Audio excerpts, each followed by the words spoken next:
So for those of you who have been following my blog and watching my progress on this project, this is me reaching out.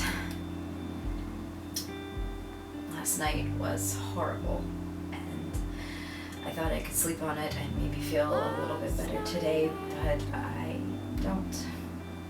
I really want to quit. I thought the point of this project was to get me out of my comfort zone, and if it was, then it's done that, so I should be able to stop, right? I want you guys to tell me to keep going if you think I should, or if you want me to stop, tell me that too, because honestly, I have no faith in my ability to make the right decision at this point. Which is really scary. I just don't know what to do. I don't know what the solution is. It's really unfair.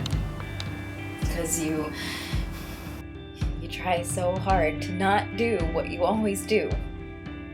And to actively learn your lessons and be aware of your surroundings.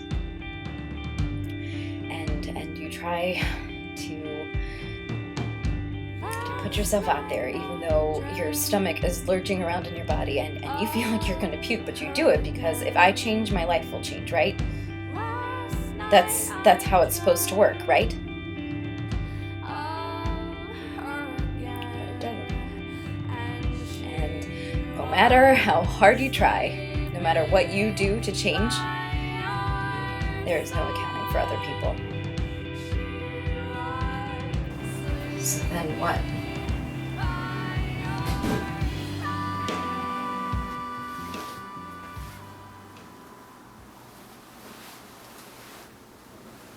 Was that Scott?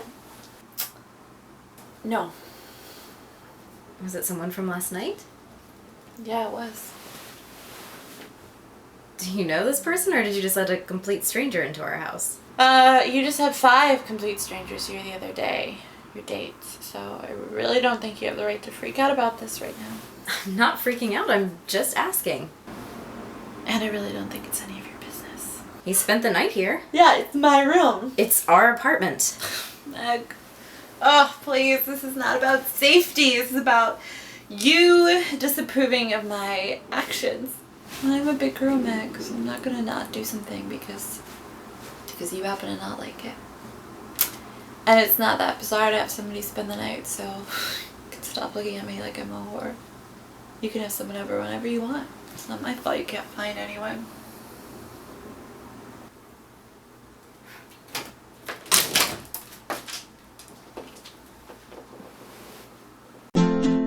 Falling, yes I am falling, and she's calling me back again.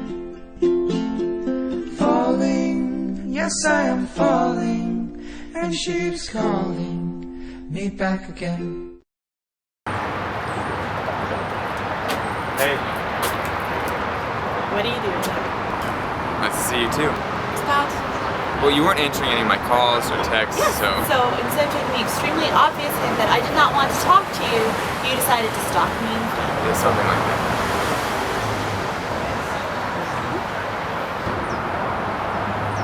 I met somebody else.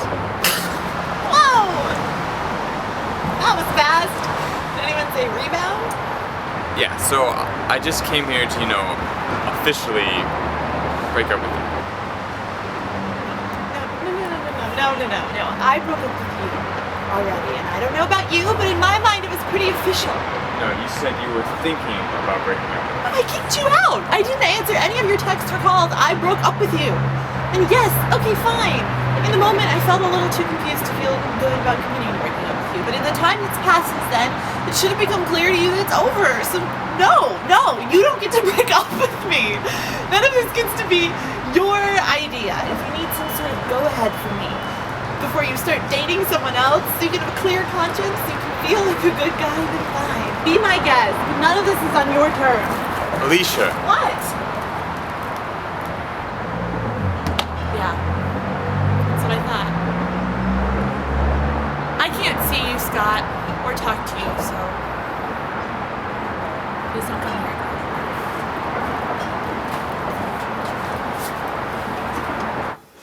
I just just don't understand what is wrong with me. I don't understand what I'm doing wrong. Please tell me what I'm doing wrong, because I don't get it. I don't get how all these other people can be in these perfect relationships. How do they get through all the crazies until they find the one perfect person that they're supposed to be with? Meg, there's nothing wrong with you.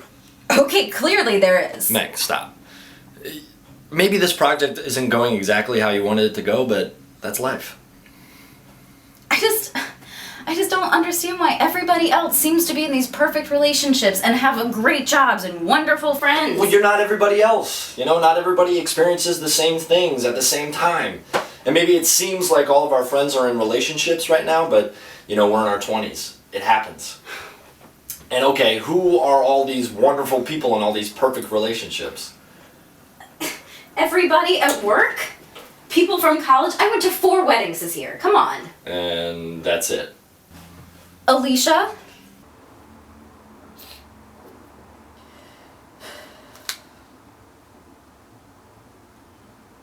You told me that ended in disaster. Yeah, but at least for a while it was perfect and they were happy.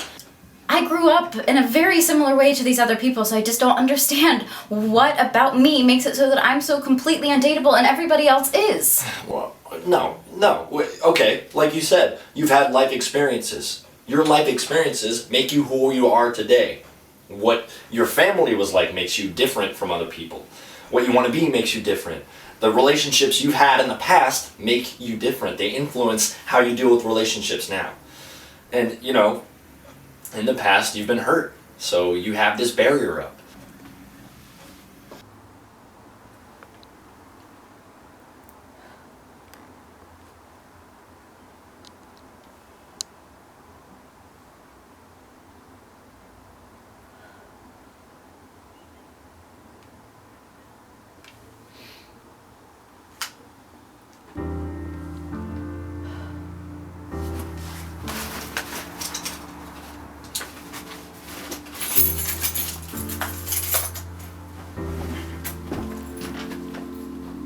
You thought you could just jump right in and all the emotional stuff would just take care of itself.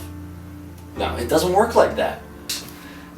You know, you have to deal with things. You have to face what you're afraid of, and then you have to decide if this is what you want to do. Don't you think it's a little late for that?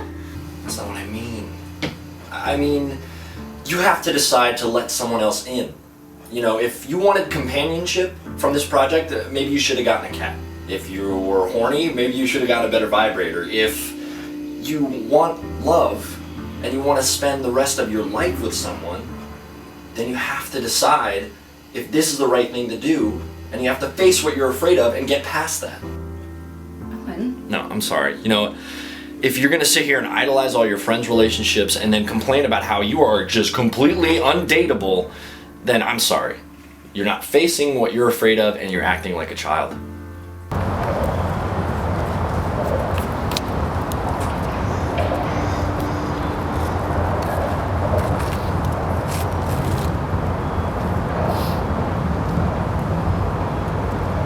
I'm done. I've said my piece. You've met some great people in this project, and you keep rejecting them based on stupid, petty hang-ups instead of facing the very real possibility that the reason you can't be happy is you. And frankly, I'm sick of rehashing the same issues with you. If you don't want my advice, then stop asking for it. And for the record, you aren't the only one with issues in this particular arena. But of course, you never even stop to think about what the people around you might be struggling with because you're too busy involved throwing yourself a pity party. Ever notice how all we talk about is you?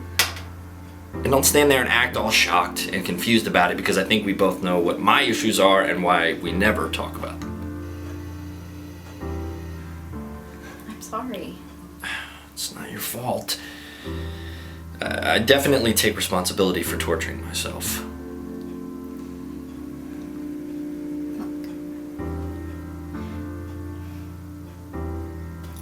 I should probably just go. Alright, well, good luck, whatever you decide to do. Starting away from home. Since I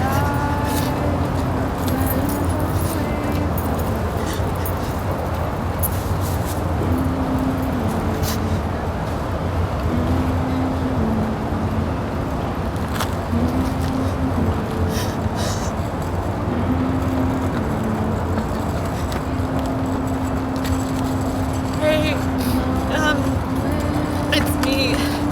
Listen, I am sorry. I'm pretty sure I've been like the world's biggest bitch. And also really not a good friend. I got really involved in my own shit. And I'm not trying to use that as an excuse because it's a really lame one. But you got all involved in your shit too, and I just thought that you didn't really care what was happening with me, and then if I didn't tell you, then you would probably just get all judgy and just tell me things that were true and that I didn't want to hear. Anyway, totally understand if you're screening this call and if you don't want to talk to me.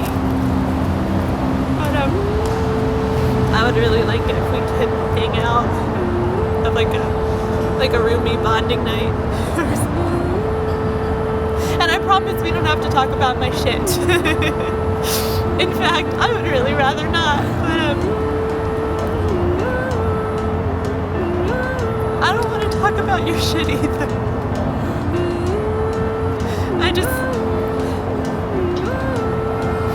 I don't know. I just want to do something else.